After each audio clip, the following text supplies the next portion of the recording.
Hi, everybody. I'm Roy with CMG Financial. Today I'm here with Ruth Frey with Keller Williams Infinity. Ruth, how are you? Happy Friday. Hi, happy Friday. Thank you for having me.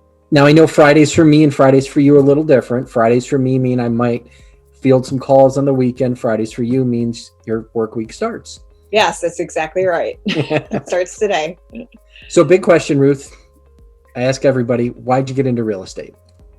Well, I have been doing sales pretty much my entire adult life, and my corporate job dissolved about 6 years ago. And I was thinking of a way that I could build my own business and still help people like I normally would like to do. So real estate just seemed like it was the best fit for me. And so I just got my license and here I am. And here you are and you love it, right? Yep.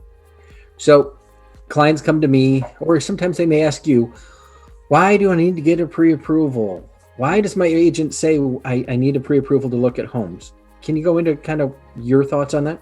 Especially during COVID right now, people are, when they have homes that they are selling, they are very leery of people walking around their house.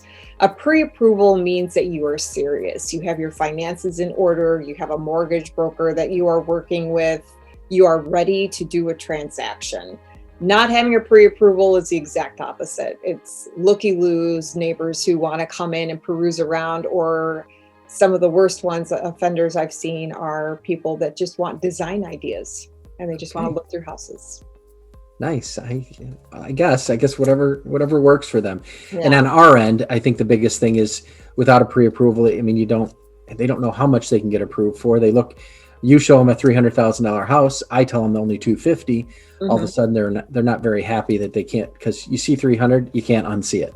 Yeah, right. It's exactly right. One of the biggest pitfalls is exactly that. If you are thinking in your head that you are going to be able to afford a $300,000 house and you haven't checked your financials out to make sure you could afford it, you go out and fall in love with a $300,000 house and you can only afford $200,000. It is soul crushing. So that has to be avoided. Not to mention looking at houses, you don't know. You play with these calculators online and they don't take into consideration taxes or PMI. Nope. And you think, well, yeah, I can afford a $500,000 house. And then you figure $12,000 a year in taxes, and that's not going to happen. Yeah. Very important. So limited inventory right now. A lot of places have more new construction going up. If I'm looking at buying new construction, why should I use a real estate agent like yourself? You still need to have that because you're still not an expert when you're purchasing your home, even if it's new construction. You need to have somebody with you that kind of knows the ins and outs of the entire process. And even though you are dealing with a builder, there are certain pitfalls that you want to avoid. And you can do that by using somebody who's trained to make sure you don't hit those pitfalls. It's a security thing and it's a wise investment. And you're not paying for the realtor to help you purchase a new construction home. So it's a win-win for you no matter what. Gotcha. Now, piggyback off of that, do you recommend getting a home inspection on a new construction house? I do. Okay. I do. Why would you say that? Well, just from my own experience, I built the home that I live in now, and come to find out, my windows kept leaking. I couldn't figure out why. So I decided to have them replaced a few years in. And when I did, I found out that they had installed them crooked. If I would have had a home inspection beforehand, I would have known that my windows were crooked and I would have been able to have the builder remedy that before I moved in. And, it's cold in the winter. So had to pay for it yourself. I got you. Yeah. So during the home buying process, I'm a new buyer, and what is the earnest money and why do I need it? How much is that usually? Earnest money is a customary amount of money that you give to put in an escrow account. It's usually, we suggest it's 1% of your purchase price. So if it's a $300,000 home, you're putting down $3,000.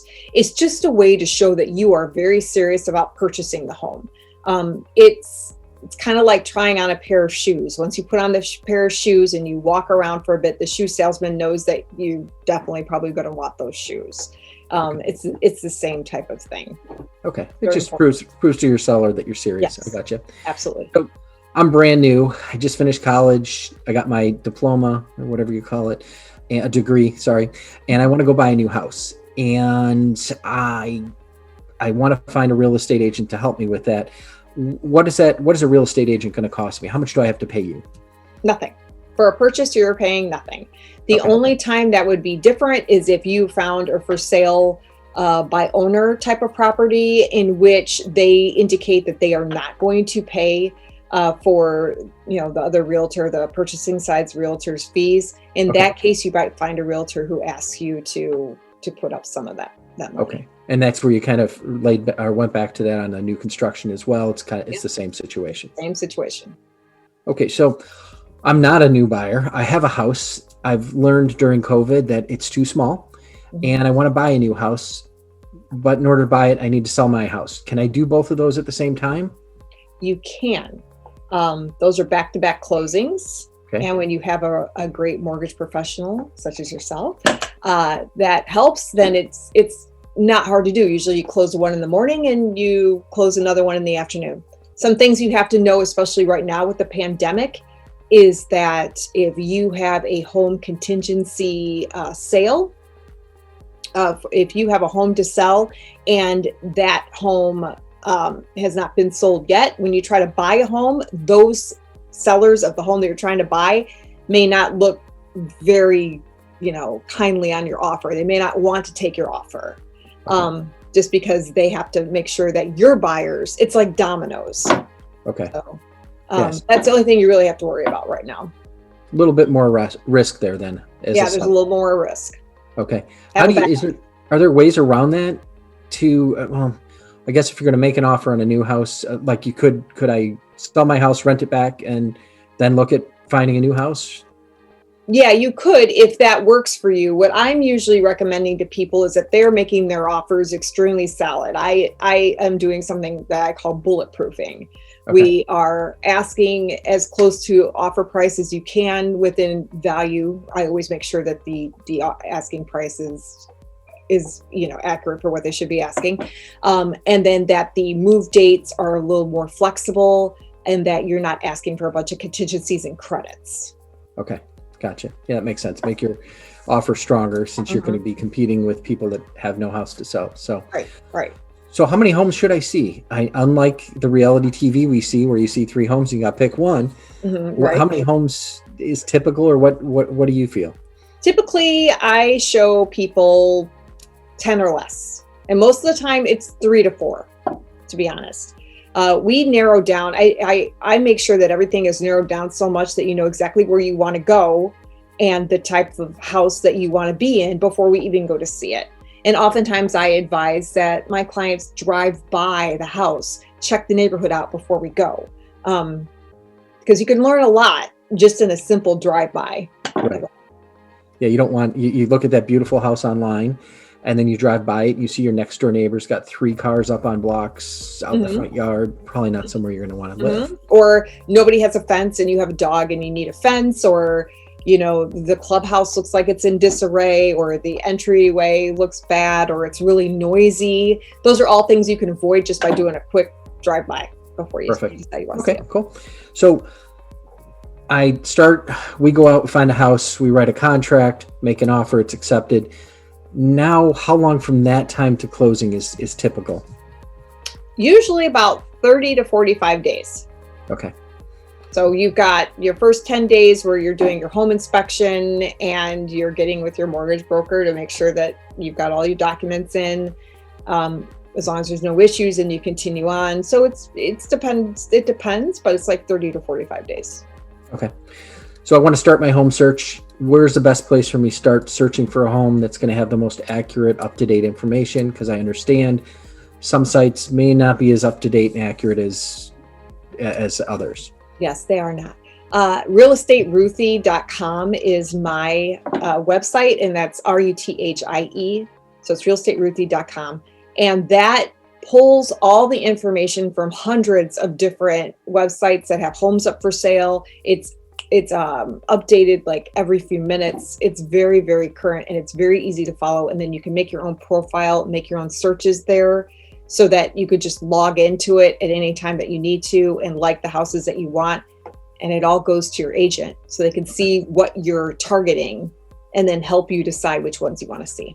Perfect. And that's probably how you're able to narrow down the number of houses I need to go out and see. Yes. Because even if you love looking at houses, after the first 10, your eyes are gonna start glazing over. So Yeah, especially because you have to wear a mask right now and you can't touch anything.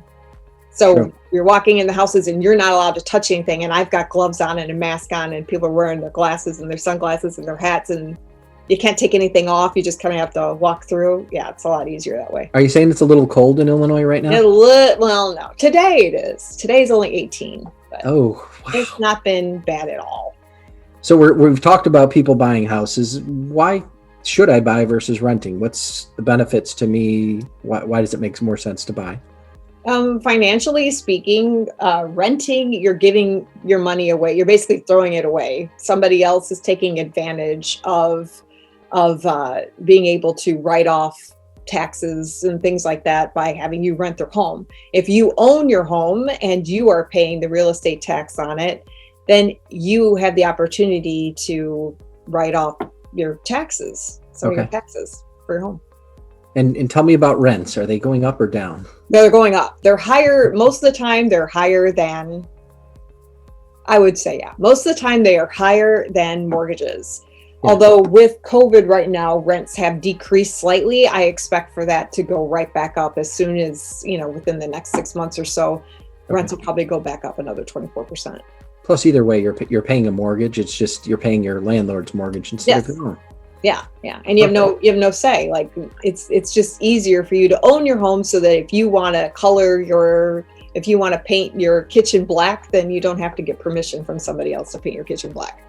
Yeah, I wouldn't want to do that, but that's okay. I wouldn't either. There's somebody. But I've seen it. I've seen it. So somebody wants to reach out to you for questions on the home buying or even home selling process. What's the best way to reach you? You can reach me by texting me or calling me at 630-551-8501, or you can email me at Ruth Frey, it's Frey at kw.com. Perfect. Well, I really appreciate your time today. It was a pleasure talking with you. Thank you. You're a great real estate professional in the Chicagoland area. What areas do you try to focus in?